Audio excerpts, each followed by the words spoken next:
If you tell your friends you're gonna go watch Green Lantern, they may be scared, frightened, confused. But maybe, at the end of this video, they'll have changed their mind, because I'm not talking about Green Lantern, the movie. Yikes, okay? I'm talking about Green Lantern, the animated series.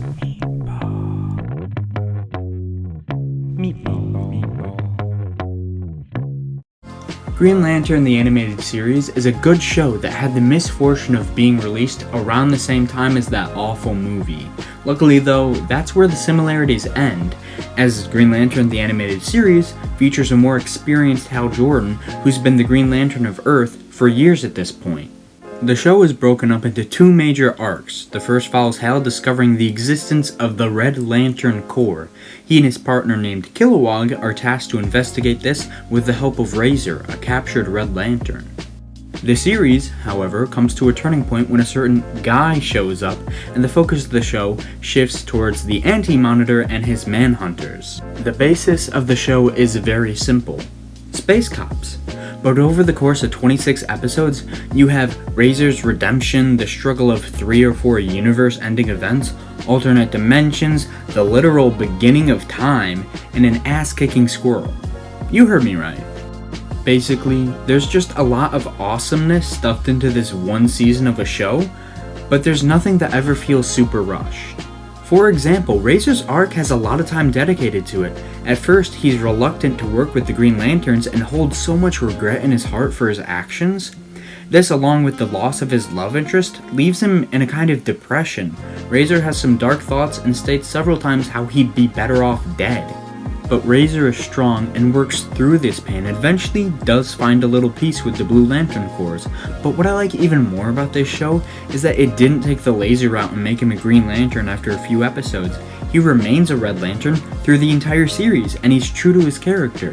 It is only implied in the very last clip of the show that he gives up the hate in his heart completely and replaces it with hope, which is why the series ends on a Blue Lantern ring flying into the distance.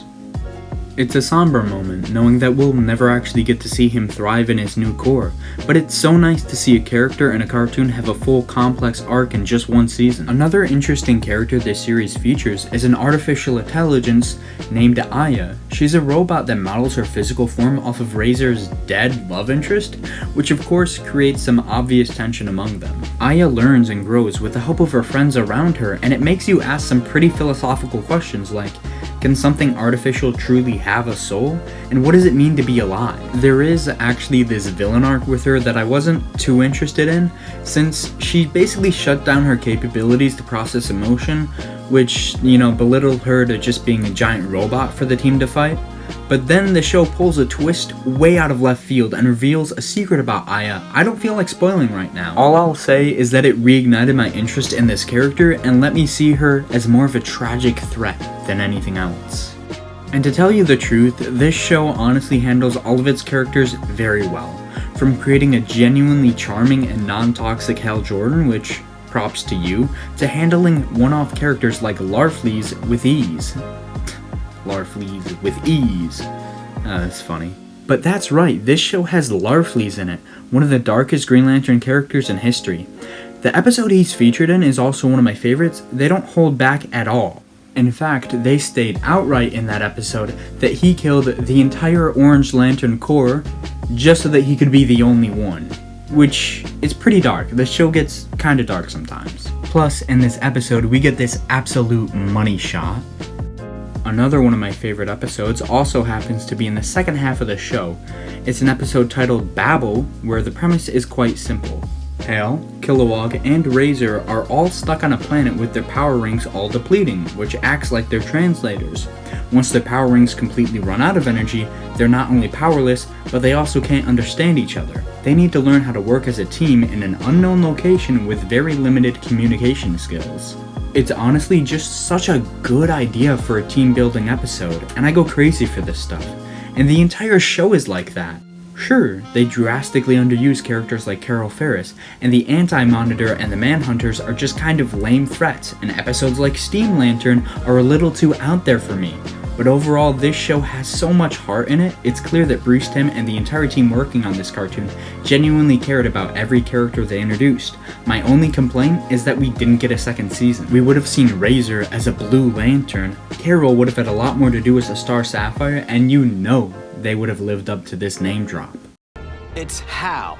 And if you're in the honor guard now, who's the new Lantern for our sector? I don't know, some other Earth guy. What's his name? John Stewart. The fake news guy? Perhaps you two can play Name That Earthling some other time. Green Lantern, the animated series, is easily one of the best DC shows ever made, and it's honestly a crime people don't talk about it more.